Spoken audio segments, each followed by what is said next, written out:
Hello and welcome to Unique Game Review, the show where I review unique games. Not entirely sure that title actually needed explaining. For today's episode, we are going to take a look at Mirror's Edge, a game which has a unique take on platformers, where instead of a focus on precise platforming or exploration, it is built around momentum and navigation with its first-person parkour gameplay. Well, what about Dying Light? While I haven't played Dying Light myself, I feel that in that game the parkour is more a means to an end for getting about, rather than elaborate obstacle courses built around the mechanic like Mirror's Edge, which differentiates the two games. I don't know, that doesn't sound very different. Jeez, will you just let me do my review, Pete? So, without further ado, let's rock. Unique Game Review, Mirror's Edge. Just run with it. So, as I said in the intro, Mirror's Edge isn't your standard platformer, it's a parkour game. The focus is on navigation and momentum. It's all about understanding your environment and movements to optimise your traversal. It's all about figuring out the best route, finding little shortcuts and tricks to cut off a couple of seconds of gameplay and get through it a little faster. This kind of gameplay is most emphasised during the time trials and speedruns, if you decide to go back to them after finishing the story. By default, the game applies runnervism, which guides you where to go and the route you can take, but you don't have to directly follow this path. If you can see a bit of a different route to take, you can try that way instead.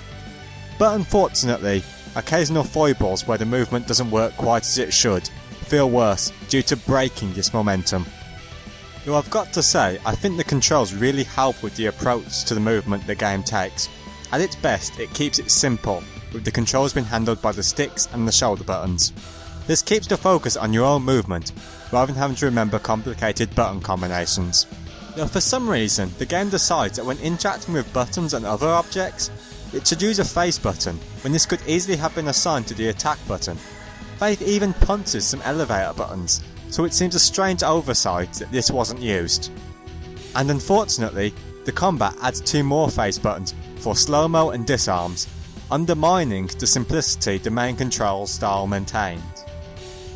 And speaking of the combat, this is easily the worst part of the game, where you'll be dropped into a room with a bunch of armed cops, where if you want to fight, your options are either clunky first-person fisticuffs or mediocre gunplay, depending on how you want to play.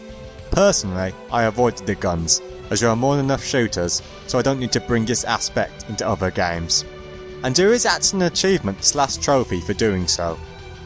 A lot of these combat parts can be run past once you have figured out the route, but doing this will likely take a few deaths and respawns as you try and work out how to do it while a group of guys shoot through your rather small health.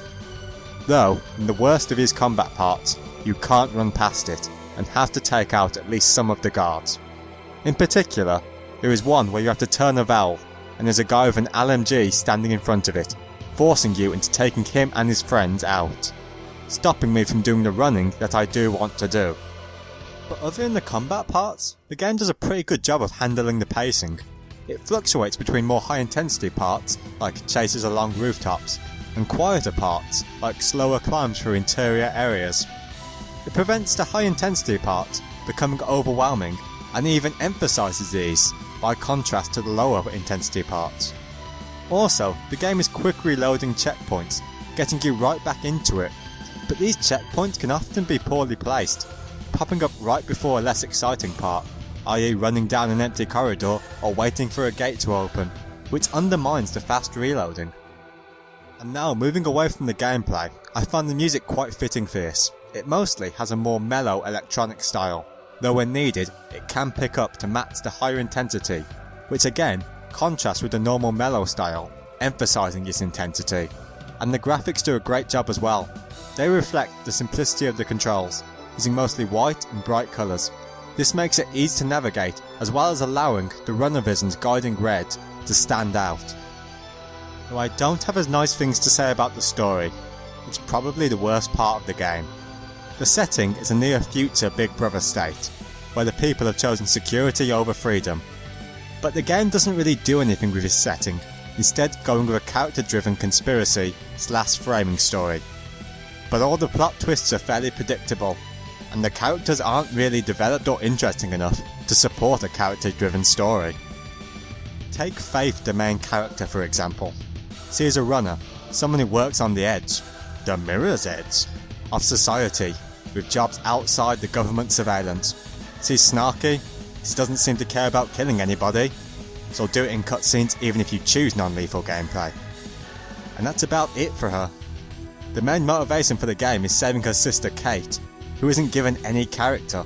All we know is she is a cop, and of course nothing is done with this culture clash between the two sisters. And Faith's sister.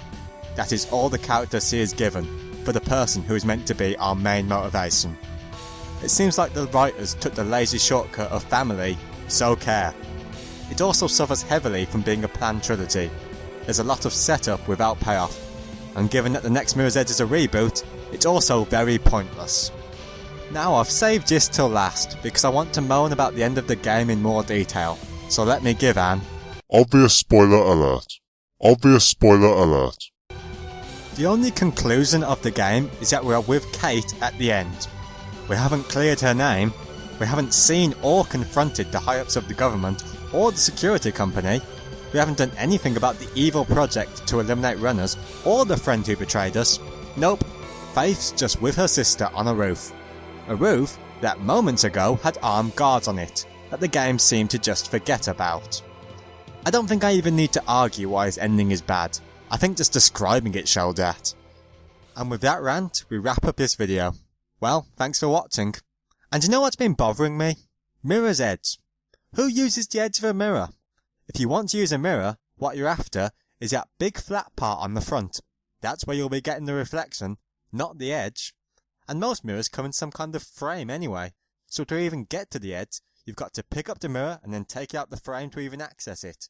Which, when you consider the previously mentioned fact that the flat part is what you want, this is just a colossal waste of time.